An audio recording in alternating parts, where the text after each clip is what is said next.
गरिब मरे कुकुर बिरालोको गन्ती, धनी मर्यो भने मात्रै मान्छेको गन्ती आउँदो रहेछ।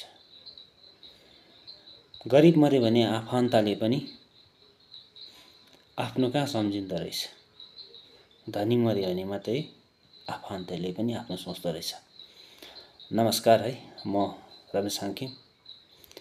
मैले एक्कासी किन यस्तो कुरा गरेँ भन्दाखेरि म आज तपाईहरुको अगाडि एउटा केस तपाईहरुलाई बताउन गइरहेको छु। विगत यही मे 1 तारिकको दिन 11 बजी दिउँसो हाम्रा छिमेकी राज्य पाखिम बडापाथेङ भन्ने जग्गामा जो एउटा टिप्पर एक्सिडेन्ट भएर 4 जना केटाहरू जो एक्सिडेन्ट भएको थियो है, इन्जुर भएको थियो। एकजना त स्पोट डेड भएको थियो, जो चाहिँ मेरो काकाको छोरा, मेरो भाइ थिए, सुमेश राई। र अन्य मेरै छिमेकी गाउँका छिमेकी भाइहरू थिए।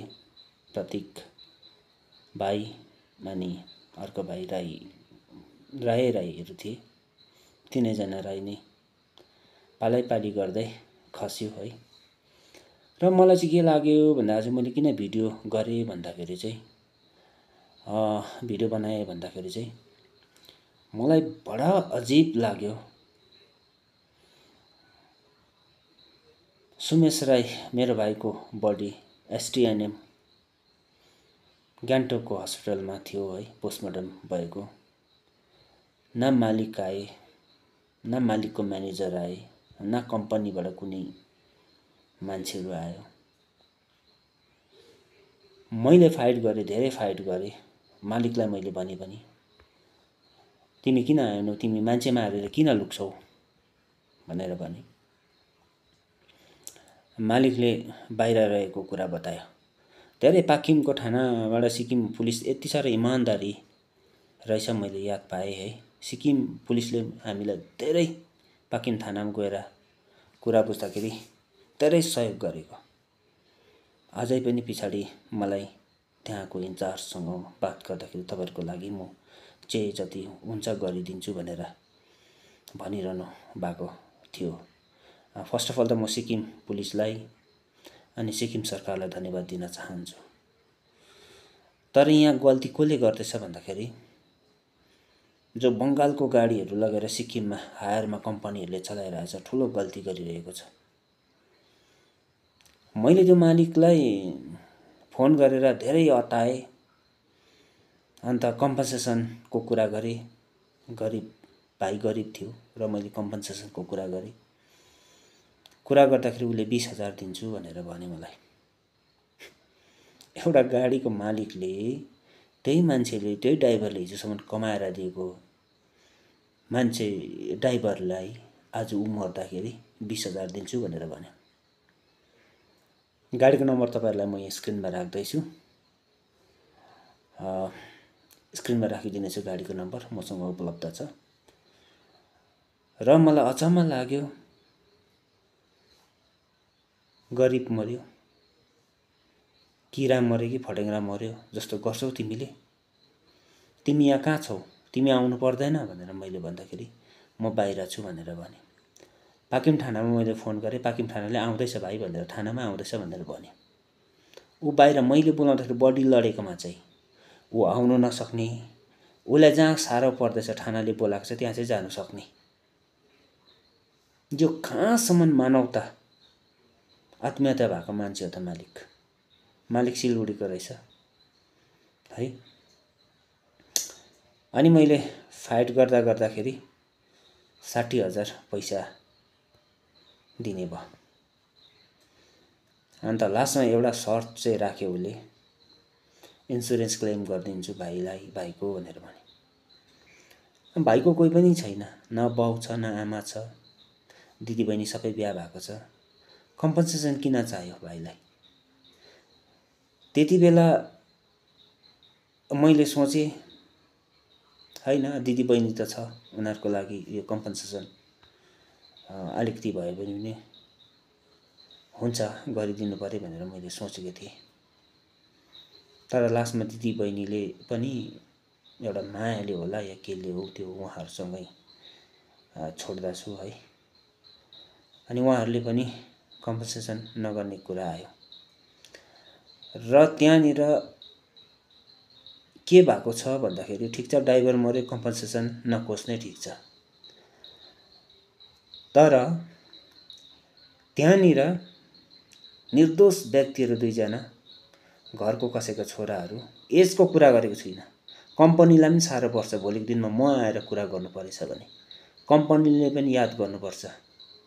नानान्दा के कम्पनी भन्दै थियो, मैले त्यस्तो त्यो आपत परेको बेला मैले त्यस्तो मैले खोज तलास गरिनँ। एजको फ्याक्टर छ त्यहाँनिर। म अहिले तपाईहरुलाई मैले भनि मात्रै रहेको छु कम्पनीलाई पनि साह्रो पर्छ र विशेष गरी यहाँनिर मैले नम्बर राखिदिएको छु, गाडीको नम्बर, गाडीको कागजपत्रहरू अप टु डेट छ, लाइसेन्स अप टु डेट छ र विशेष गरी तपाईले सुमेश राईको लागि पनि गर्न सक्नु भएन रहेछ भने तपाई अनरले यी दुई भाइको लागि गर्नुपर्छ। र विशेष गरी हाम्रो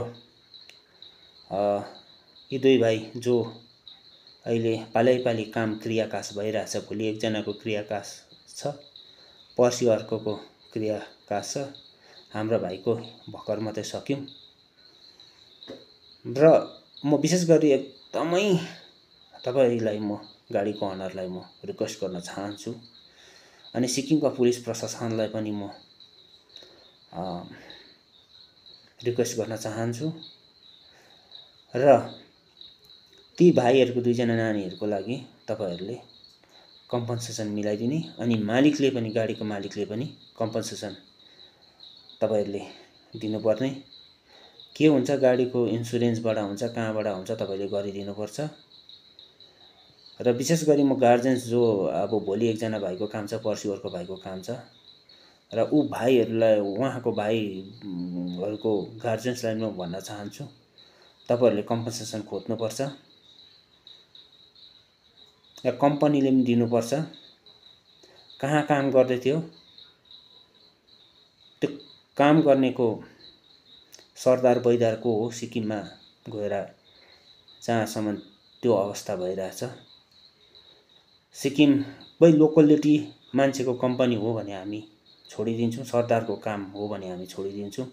छोडिदिनुस् तपाईहरुले मानवताले गर्दाखेरि, किनभने त्यहाँनिर आएर बडापाथिङमा बाहिरको कम्पनीले काम गर्दैछ र उनीहरुको जिम्मेवारी हो, मान्छे उनीहरुको जिम्मेवारीमा अन्डरको मान्छे हो। अन्डर एजको नानीहरु त्यहाँनिर एक्सिडेन्ट भएर डेथ भएको छ, कम्पनीले पनि जिम्मेवारी लिएको हुनुपर्छ र जसको गाडीबाट एक्सिडेन्ट भयो त्यो गाडीको अनरले पनि जिम्मेवारी लिनेछ र विशेष गरी त्यसको आरटीआई मैले गर्दाखेरि त्यो गाडीको डकुमेन्ट्स, गाडी कलकत्ता नम्बर गाडी छ, आरटीओ अन्डर आरटीओ कालिम्पोङको आरटीओमा छ र पेपर तपाईहरुलाई मैले राखिदिएको छु र यो तपाईहरुले जसले पनि भिडियो हेर्नु हुँदैछ तपाईहरुले भिडियो सक्दो शेयर गरेर ती मालिक अनि ती निष्ठुरी मालिक अनि ती कम्पनीसम्म पुर्याइदिनुहुन्छ भन्ने आशा राख्दछु र फर्दर के हुन्छ त्यसको लागि तपाईले अपडेट हेर्न चाहनुहुन्छ भने मलाई फलो पनि गर्न नभुल्नु होला र विशेष गरी म यहाँनिर जतिजना हाम्रो सासाना भाइहरु एक्सपायर भएको छ उहाँको गार्जियनहरुलाई पनि उज्याउनु उच्चाको हैन, तपाईहरुको अधिकार खोज्नु अघि बढ्नुहोस् भन्ने म ठूलो अनुरोध पनि टक्राउँदछु। यदि मेरो जरुरत परे म तपाईहरुको साथमा हुनेछु भनेर यतिमै बिदा लिदछु। Thank you.